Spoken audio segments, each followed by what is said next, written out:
audience, now please join me to welcome Marianne Haahr, the Executive Director, Green Digital Finance Alliance. Please join me to welcome her.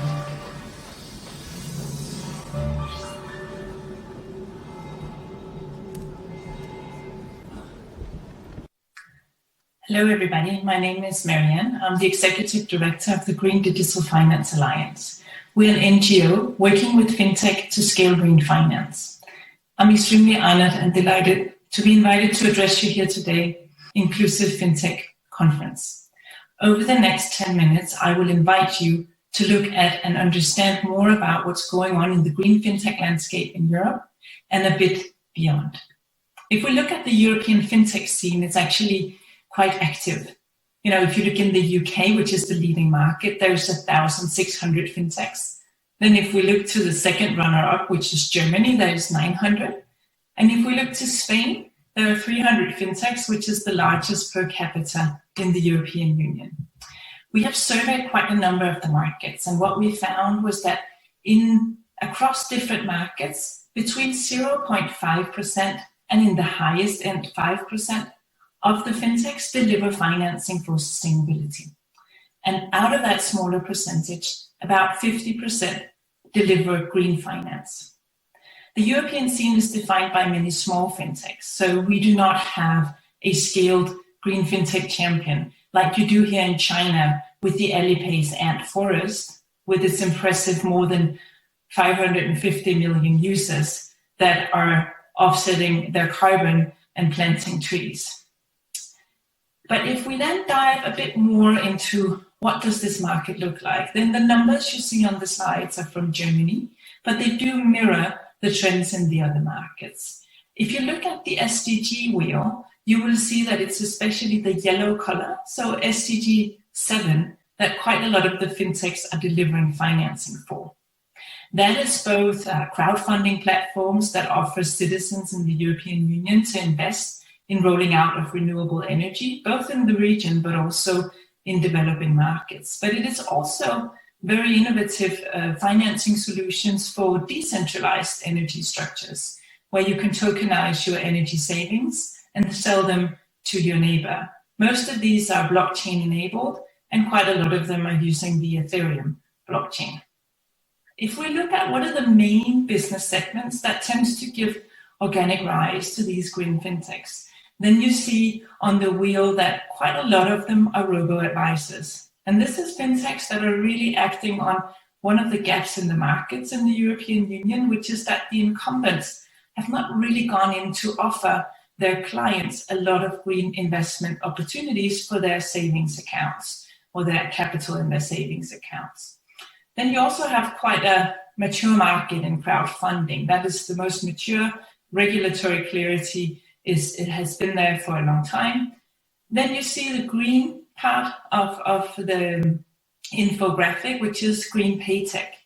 And that covers different kinds of solutions. So it covers, for instance, Challenger Bank Banks in the Netherlands, which offers a mobile wallet. And every time a user has been spending more than €100, they plant a tree for them. But it's also the Duconomy card in Sweden that has an inbuilt carbon limit in the mobile wallet.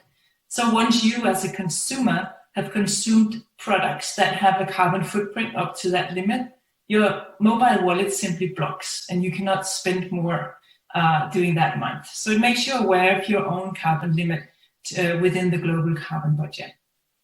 Now, if we look at what are the underlying technologies that tend to power these green fintechs in the European Union, then you can see on the graph at the bottom of the slide that these green fintechs tend to be relatively low tech. They leverage existing data in existing databases to do their innovations. Very small segment of them actually integrate with IoT. So it's very few that innovate based on harvesting data from the real asset or the project. So it could be through extracting directly data from a smart meter on your energy consumption, or it could be through a blockchain-enabled chip in a solar cell to get the kilowatts hours produced. Very few are doing that. Now, if we tend to look at who are then the actors of the financial system in the European Union, that are really shaping this green finance, green digital finance supply side. Then you can see there's a great variety across countries. So if you look at Spain, it's basically a 50-50 between the incumbents and the fintechs are both shaping that supply side. If you look to Germany, then it's mainly the fintechs. There, the incumbent banks and asset owners has been a bit slower to define their green financing strategies and principles and really get out there to innovate with fintech. Then when we turn to the Netherlands, there has been quite some progressive regulation that has pushed especially the larger banks, but also the asset owners to allocate more capital to green. And to do that, they have deployed fintech. So there, the incumbents are really shaping the supply side. Now, if we turn to looking at the COVID-19 response measures in the European Union, then you can say the overall policy framework shaping that response is the European Green Deal. And part of that is a biodiversity strategy.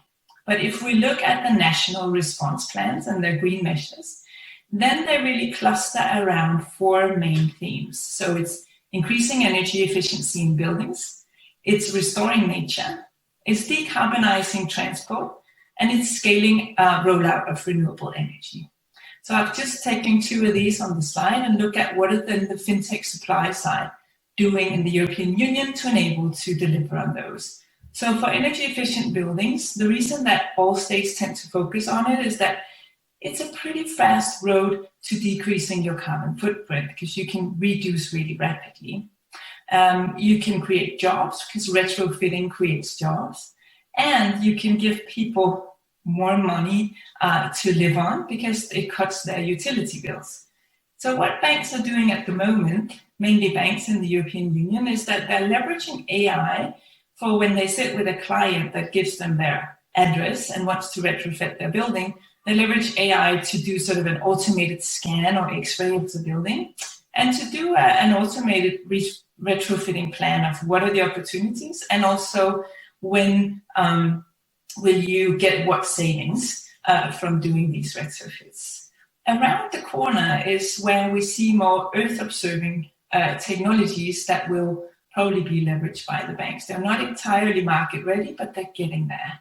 And one is really leveraging satellite images that uses infrared to capture the heat loss of buildings. So we will probably soon see European or other banks using satellite images to survey their entire real estate portfolio and do hotspot analysis of where are the greatest heat loss, so where can we offer energy efficient mortgages to our clients. But there are also ways you as a client will probably very soon be able to do a proper heat mapping of your own real estate and seeing whether you need to retrofit the roof or whether it's the walls or where it is. Now turning to restoration of nature, that's a much more immature space. And there are very fewer supply side in the fintech landscape in Europe on that. So I have just brought one practice, which is Rabobank, that's in 2021 is going to introduce to the market a biodiversity-linked loan. And basically what they're going to do is that for their banking clients, they're going to leverage data on a number of their biodiversity exposed behaviors. And if they then start to shift towards biodiversity positive behaviors, then they're going to give them a rebate on the interest rate on the loan. So turning from Europe to the globe, this is from the UN Secretary General's Task Force for Digital Financing of the SDGs.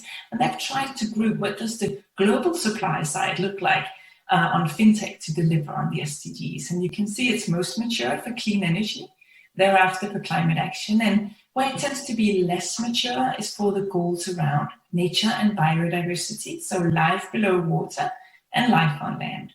And we really hope that now next year, in May, in Cuba and in China, when the world is going together to sign the Convention on Biological Diversity, that we are going to have more fintechs that are going to feel inspired and stimulated to innovate also on financing solutions for nature. But for now, I just want to thank you for listening, and I want to wish all of you a great inclusive fintech festival.